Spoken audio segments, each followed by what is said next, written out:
జై శ్రీరామ్. హిందూ బంధువులందరికీ రాబోతున్నటువంటి శ్రీరామనవమి శుభాకాంక్షలు.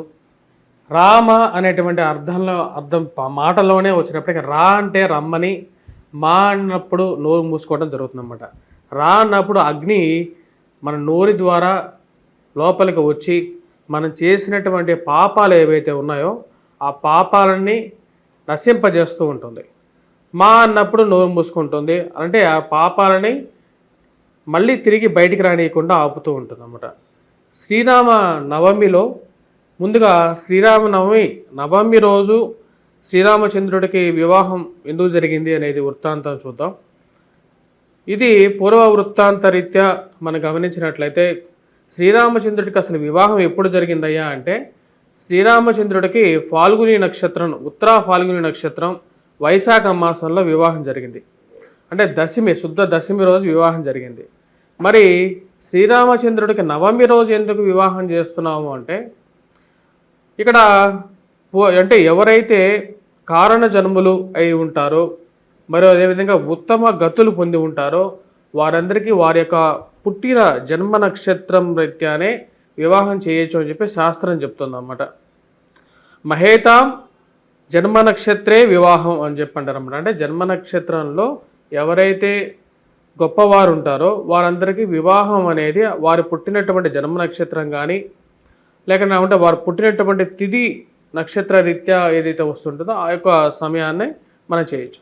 శ్రీరామచంద్రుడు ఈ యొక్క చైత్ర శుద్ధ నవమి రోజు వచ్చేటప్పటికి ఆయనకు జన్మ జరిగింది. అదిగాక అది ఆ యొక్క పుట్టినటువంటి తిథి అభిజిత్ లగ్నం. అభిజిత్ లగ్నం వచ్చేటప్పటికి 11 గంటల 15 నిమిషాల నుంచి 12 గంటల 15 నిమిషాల వరకు అభిజిత్ లగ్నం అనేది ఉంటుంది. ఈ అభిజిత్ లగ్నంలో కర్కాటక లగ్నంలో ఆయన జన్మించారు. కర్కాటక లగ్నంలో జన్మించారు. కర్కాటక లగ్నానికి అధిపతి వచ్చేటప్పటికి చంద్రుడు ఎంత చల్లగా ఉంటాడో శ్రీరామచంద్రుడు యొక్క మనస్సు కూడా వచ్చేటప్పటికి అంత చల్లగా ఉంటుందని చెప్పి శాస్త్రం చెప్తుంది. అందుకని శ్రీరామచంద్రుడయ్యాడు. ఇక శ్రీరామచంద్రుడికి వచ్చేటప్పటికి మరియు ఆయన బ్రహ్మతత్వాన్ని ఎలా పొందాడు అనేటువంటి ఒక చిన్న కథని వివరిస్తాను. బ్రహ్మతత్వాన్ని పొందడం అంటే శ్రీరామచంద్రుడు ఒకానొక సమయంలో విద్యాబుద్ధులని చేసుకున్న తర్వాత విద్యాబుద్ధుల కోసం తన యొక్క ఏదైతే వశిష్ఠుడి ఆశ్రమంలో తన యొక్క విద్యాబుద్ధులను ముగించుకొని మళ్ళీ తిరిగి రాజ్యానికి రావడం జరుగుతుంది. రాజ్యానికి వచ్చిన తర్వాత మళ్ళీ కొన్ని రోజులు తన యొక్క తమ్ముడితోనూ మరియు అదేవిధంగా స్నేహితులతోనూ ఆడుకున్న తర్వాత ఋష్యాశ్రమానికి వెళ్తారన్నమాట. ఋష్యాశ్రమానికి వెళ్ళిన తర్వాత ఋషులు చెప్పేటువంటి కథలు, జీవిత సత్యాలు తెలుసుకున్న తర్వాత వైరాగ్య భావన అనేది ఉంటుంది. ఈ వైరాగ్య భావన ఎప్పుడైతే తన యొక్క మనసులో వస్తుందో ఆ వైరాగ్యాన్ని భావనని గమనించినటువంటి జనకుడు ఆలోచనలకు పడుతూ ఉంటాడు. వైరాగ్యం అంటే ఇదంతా ఎందుకు, ఈ యొక్క రాజ్యం ఎందుకు, ఈ యొక్క ప్రపంచం ఎందుకు అని చెప్పి ఒక ఆలోచనలకి పడుతున్నప్పుడు అదే సమయానికి వచ్చేటప్పటికి మనకు విశ్వామిత్రుడు రావడం జరుగుతుందన్నమాట. విశ్వామిత్రుడు ఆ యొక్క సమయానికి వచ్చి విశ్వామిత్రుడు తన యొక్క యాగరక్షణ కోసం రామచంద్రుని ఇద్దరిని పంపించమంటాడు. రామచంద్రుని ఇద్దరిని పంపించమన్నప్పుడు జనక మహారాజు వశిష్ఠుడు ఈ విధంగా చెప్తారన్నమాట. శ్రీరామచంద్రుడు పరధ్యానంగా ఉంటున్నాడు ఈ మధ్య. మరి అదేవిధంగా వచ్చేటప్పటికి ఈ యొక్క విషయాల మీద, అంటే ఏవైతే వ్యవహారిక విషయాల మీద పూర్తిగా ఇష్టత అనేది పూర్తిగా పోయింది అంటాడు. అప్పుడు విశ్వామిత్రుడు ఇంత చిన్న వయసులోనే, ఎందుకంటే 14 వయసులోనికే శ్రీరామచంద్రుడికి వివాహం జరిగింది. ఇక చిన్న వయసులోనే వచ్చేటప్పటికి ఇంత జ్ఞానాన్ని ఎలా పొందాడు, ఆ బాలుని చూడాలనుకుంటాడు. అంటే శ్రీరామచంద్రుడు చూడాలని చెప్పి పిలిపిస్తాడు. శ్రీరామచంద్రుడు తనకున్నటువంటి ఏవైతే మానసికంగా తను అనుకుంటున్నటువంటి విషయాలని విశ్వామిత్రుడికి చెప్పడం జరుగుతుందన్నమాట. అప్పుడు విశ్వామిత్రుడు ఈ విధంగా చెప్తాడనమాట. విశ్వామిత్రుడు నీకు వశిష్ఠుడు విశ్వామిత్రుడు ఇద్దరు తనకు పూర్వం చెప్పినటువంటి ఒక కథ, అంటే ఆ యొక్క కథని వివరించింది బ్రహ్మే సాక్షాత్తు. కథ కాదు, పూర్వ వృత్తాంతాన్ని వివరిస్తారు. అది సుఖముని కథ అని చెప్తారన్నమాట. ఈ సుఖముని ఎవరంటే వ్యాసుడి యొక్క కుమారుడు. వ్యాసుడు సాక్షాత్తు శ్రీమన్నారాయణ. చూడండి ఎంత విడ్డూరం అంటే శ్రీమన్నారాయణుడు రూపమైనటువంటి వ్యాసుడి యొక్క కథని శ్రీరామచంద్రుడికి మనం చెప్తున్నాం అన్నమాట. శ్రీరామచంద్రుడు కూడా వచ్చినప్పటికీ శ్రీమన్నారాయణ యొక్క రూపమే. ఇక అలా చెప్పడం ఏంటి ఎవరు ఈ సుఖమణి అని చెప్పి అడిగినప్పుడు, సుఖమణి వ్యాసుడి యొక్క కుమారుడు.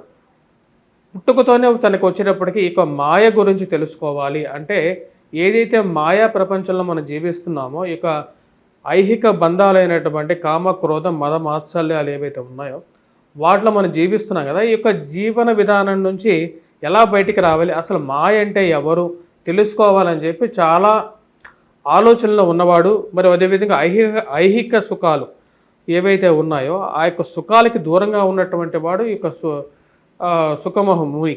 ఇక సుఖముని తండ్రిని వెళ్ళి అడుగుతాడు అన్నమాట. ఎందుకంటే తండ్రే మహర్షి కాబట్టి తండ్రిని అడిగినప్పుడు తండ్రి ఏమేమి చెప్తాడంటే, తండ్రి ఎందుకంటే సాక్షాత్ శ్రీమన్నారాయణుడు స్వరూపం కాబట్టి పూర్తిగా వివరించడం జరుగుతుంది. కాకపోతే పెరటి వైద్యం మనకి ఎలాగైతే సరిపోదో అదేవిధంగా వచ్చినప్పటికీ తను అక్కడి నుంచి బయలుదేరి తను ఒక విషయం చెప్తాడనమాట. నేను ఈ యొక్క ఏదైతే మాయా ప్రపంచం గురించి మాయ గురించి నేను జనకుడికి పూర్తిగా వివరించాను, నువ్వు జనకుడిని వెళ్ళి కలువు అని చెప్పి చెప్తాడు ఈ యొక్క సుఖమునికి.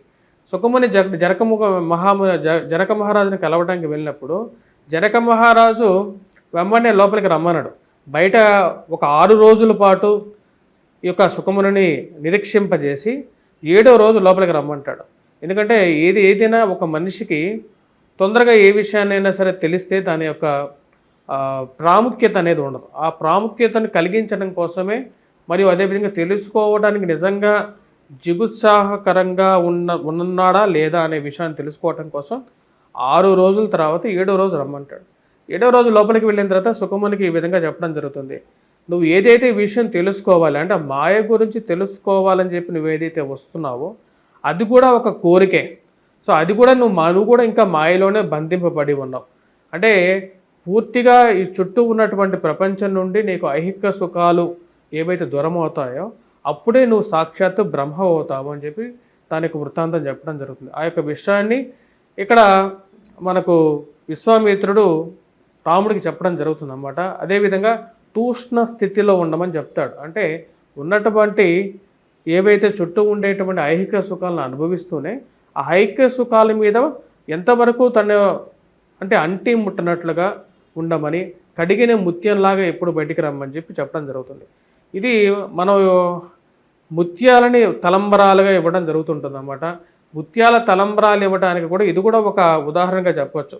అంటే ముత్యం అనేది ఎప్పుడైనా సరే మనకు ఎలా పడుతుంది, స్వాతి నక్షత్రం రోజు కుడిసేటువంటి ఈ యొక్క వాన ఏదైతే ఉంటుందో అది ముత్యపు చెప్పులలో పడి ఎలాగైతే ముత్యంలాగా మారుతుంది. అది వేరే వస్తువుకు తగిలినట్లయితే అది ముత్యంగా మారదు. అంటే ఆ యొక్క నీటి బిందువు లాగా ఎంత స్వచ్ఛంగా ఉంటుందో మనస్సు కూడా ఎప్పుడు నిర్మలంగా ఉండాలి. అంతేగాని మనకు ఎప్పుడైనా సరే మన దగ్గర ఉన్నటువంటి ఐశ్వర్యాన్ని, మన దగ్గర ఉన్నటువంటి డబ్బుని, పదవిని, పరపతిని చూయించడం అనేది పిచ్చి తనం తప్ప ఇంకోటి కాదు. ఆ విషయాన్ని అందరూ తెలుసుకోవాలి.